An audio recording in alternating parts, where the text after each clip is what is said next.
মিরপুরে বিসিবি কার্যালয়ে চলছে বোর্ড পরিচালকদের সভা।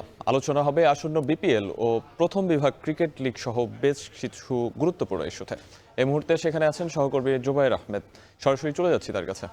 জুবায়ের, আজকের সভায় কি কি এজেন্ডা আছে বিস্তারিত জানাবেন।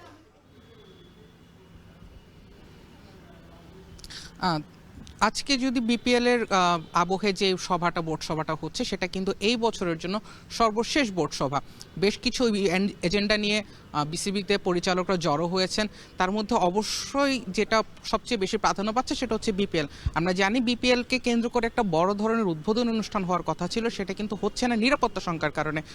পুরো আসর জুড়ে নিরাপত্তার সেই ব্যবস্থা কেমন হবে সেটা নিয়ে কিন্তু একটা পরিকল্পনা ব্যাপার আছে। বিসিবি পরিচালকরা চিন্তা করছেন যে বিপিএলের মাঝপথে যদি নিরাপত্তার সংখ্যা দেখা যায় তখন বিপিএলটা কিভাবে চলবে, বিপিএলটাকে কিভাবে এগিয়ে নেওয়া হবে সেই ব্যাপারে একটা বৈঠক হওয়ার কথা রয়েছে। বিপিএল কেন্দ্রিক সবসময় একটা বিতর্ক থেকে যায় ফিক্সিংয়ের বিতর্ক। গত আসরটা যেটা খুব বেশি ভুগিয়েছে বিপিএলকে, সেই ফিক্সিং ইস্যুতে তাদের কি স্টেপ হবে, নিরাপত্তার ইস্যুটা যেমন থাকছে ফিক্সিংয়ের বিষয়টাও থাকবে। পেমেন্টের ইস্যুটা নিয়ে সবসময় একটা গুঞ্জন থেকে যায় বিপিএলে, পেমেন্টের ইস্যু নিয়েও তারা কিন্তু কথাবার্তা বলবেন।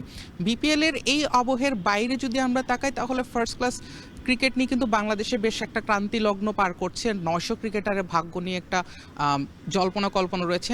সেই প্রথম বিভাগ ক্রিকেটটা কীভাবে চলবে, 8টা টিমের ডেলিগেশনের কথা অলরেডি সিসিডিএম জানিয়ে দিয়েছে। সেক্ষেত্রে বিকল্প কোনো লিগ করা যায় কিনা ক্রিকেটারদের জন্য সেটা কিন্তু একটা বিবেচনার বিষয়।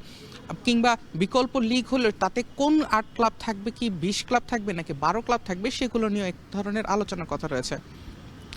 এখন পর্যন্ত বিসিবি মিটিং নিয়ে আমার কাছে এসব তথ্যই ছিল। ধন্যবাদ। বিসিবি থেকে আমাদের সঙ্গে যুক্ত ছিলেন জুবায়ের আহমেদ।